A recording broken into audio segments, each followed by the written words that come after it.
আজকে যেটা বানাচ্ছি সেটা আগে কোনো দিনও খেয়েছো কি না জানি না, তবে এটা একবার খেলে কিন্তু বারবার এর লোভে পড়বেই পড়বে, আর বারবার এটা বানাতে ইচ্ছা হবে।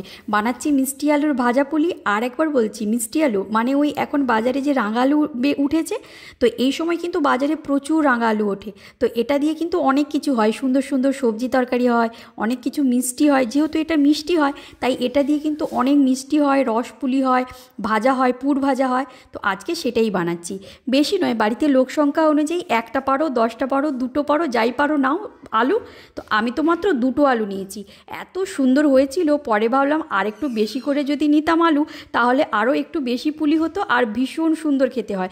ঘরোয়াভাবে বানাবো, কিচ্ছু দেবো না, একবার আমার মতো করে বাড়িতে বানিয়ে খেয়েও সত্যি ভীষণ সুন্দর খেতে হয়। মিষ্টি আলু দিয়ে যে এত সুন্দর সুন্দর জিনিস বানানো যায় আগে সত্যি কখনো জানতাম না। আমি কিন্তু আজকে প্রথম বানাচ্ছি।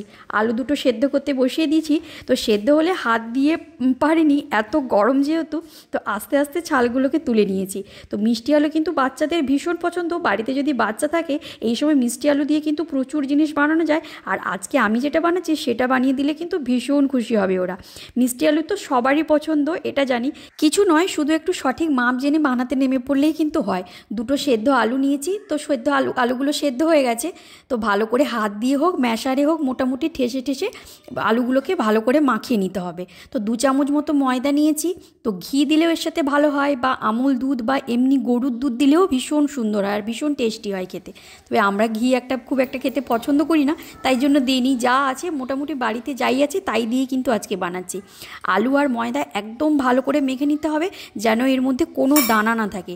তো এইভাবে একবার বানাবে আর আমার কথা কিন্তু মনে পড়বে। সত্যি ভীষণ সুন্দর হয় খেতে, ভীষণ নরম হয়, তুলতুলে হয়। এটা রসের মধ্যে দিলে তো আরও ভালো হয়। তো আজকে রসের মধ্যে আমি দেবো না, এমনি ভেজেই খাবো। এবার ডোটা থেকে গোল গোল করে গুলিগুলোকে কেটে নেব। তো মিডিয়াম সাইজের গুলিগুলো কেটে নিচ্ছি।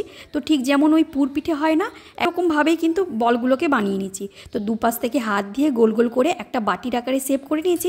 তো এর মধ্যে দিচ্ছি গুড় আর নারকেলের পুর। তো নারকেল আর গুড়ের পুরটা কিন্তু আমি আগে থেকেই বানিয়ে রেখেছিলাম, তাই জন্য একটু সুবিধে হয়েছে আমার।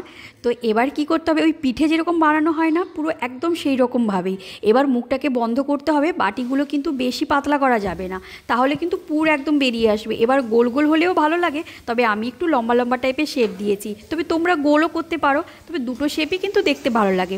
একটু সাদা তিল দিচ্ছি, তো সাদা তিল দিলে একটু বেশি টেস্টি হয়। কড়াই বসিয়ে কড়াই গরম হলে একদম ডুবু তেলে হাই টু মিডিয়াম, হাইও হবে না আর মিডিয়ামও হবে না, একদম লো তো নয়, লো ফ্লেমে তো একদমই ভাজা যাবে না, মোটামুটি হাই টু মিডিয়াম ফ্লেমেই কিন্তু ভাজতে হবে। আর লো ফ্লেমে ভাজলে কিন্তু পুলিগুলো একদম ফেটে যাবে।